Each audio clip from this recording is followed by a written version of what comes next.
Alright, I'm ready to put the push rods in and reattach the head. When I'm doing this kind of stuff with these engines, I usually just use 3-in-1 oil. Works pretty well. As an after-run oil, when I run my engines, I always use Marvel Mystery Oil. Don't ask me why I use 3-in-1 when I'm disassembling and reassembling, but I do. One of the things I'm going to do is just put a little bit of oil down here in these areas where those push rods are going to seat, and I'm also going to put a drop of oil in each of these holes where the screws for the head are going to go in, so that's a nice lubricated area. And I may just put one drop here on top of the piston head also. So basically the process is just to kind of stand these things up here.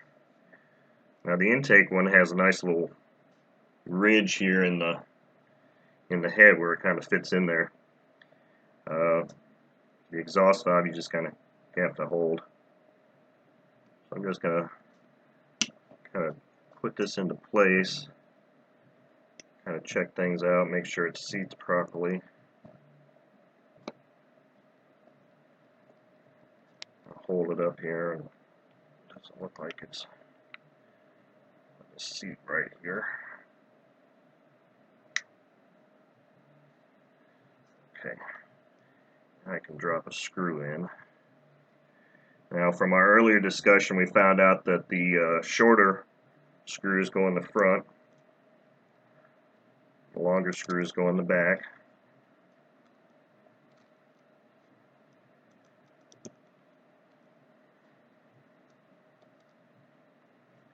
And not being as prepared as I thought, I don't have my Allen wrench out here.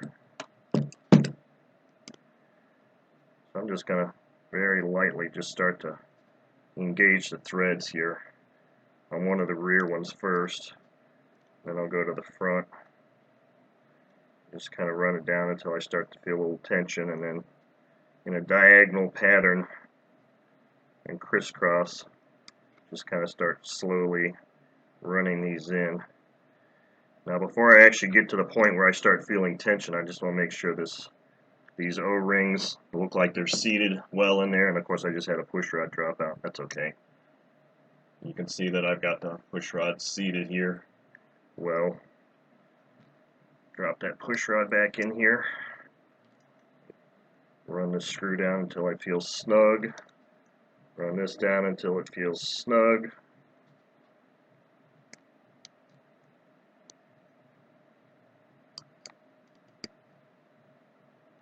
Now that they're all kind of snug and they're ready for the final torque, I just want to kind of check, look around the outside, make sure it looks like it's evenly seated all the way around and everything looks like it's in good shape.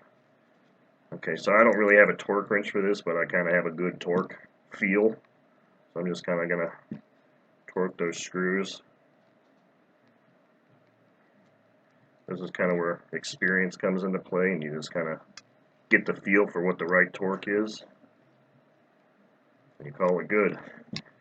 And there, now our head is reinstalled with the push rods. Our next step would be to put the rocker arms in. Okay, now we're ready to reassemble the rocker arm holder and put the rocker arms in place. And just as I did before, I'm going to put a little drop of oil in this hole here, so that we've got a nice lubricated spot for our screw to go in. And this is our rocker arm holder. And I've got the set screws, still run out so that that shaft will slide right through. So just put this in place.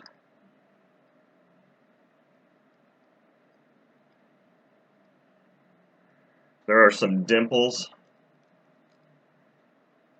that hold this thing so it's the proper orientation. That way it doesn't rotate when you try to run this screw in. So that's kind of a nice feature. It's pretty much foolproof. Just run this thing in.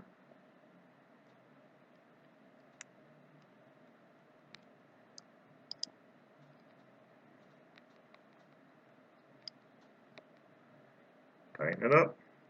That's in place. Now we can just start installing our rocker arms. And to be completely honest with you, these rocker arms are identical, and when I toss them in my bin of parts, I have no idea which one was the exhaust and which one was the intake valve. It really doesn't matter. They're identical, and I'm going to be setting the valves anyway. So the key here is that make sure that you engage that push rod in the cup here when you put it on there. So I'll put it in there and engage the cup, and then kind of line that hole up, and that pin starts to slide through. Now there's a center collar that you need to put in place, and then slide the pin a little bit more. Obviously, when you're sliding this pin, also make sure that those flats that these set screws engage in are facing upward. So I've got my intake valve there, or rocker arm. Let's get the exhaust one here and make sure it's, I have to push that out just a hair. Pretty nice fit here, so that's right on there. Now, you may have to, depending on the orientation of the cylinder or the push rods that tap, it's they might be up a little bit higher. So I actually kind of had to push down on this a little bit to get that sealed in there. Get that shaft to slide all the way in. So I'll just tighten these set screws down now, make sure my rod is in there and it's even on both sides.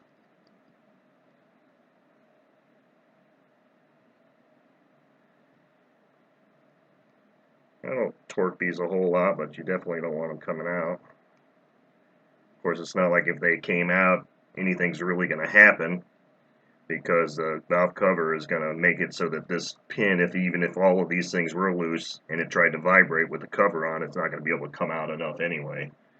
So now we've got our rocker arms reinstalled. Obviously, I can't set the timing at this point now because I don't have the crankshaft on here, so I can't rotate it, but that's about as far as I can go on this. I really can't do anything else with the front end until I get the bearings. So we're pretty much done with this section of the engine until I get the bearings installed in the front bell.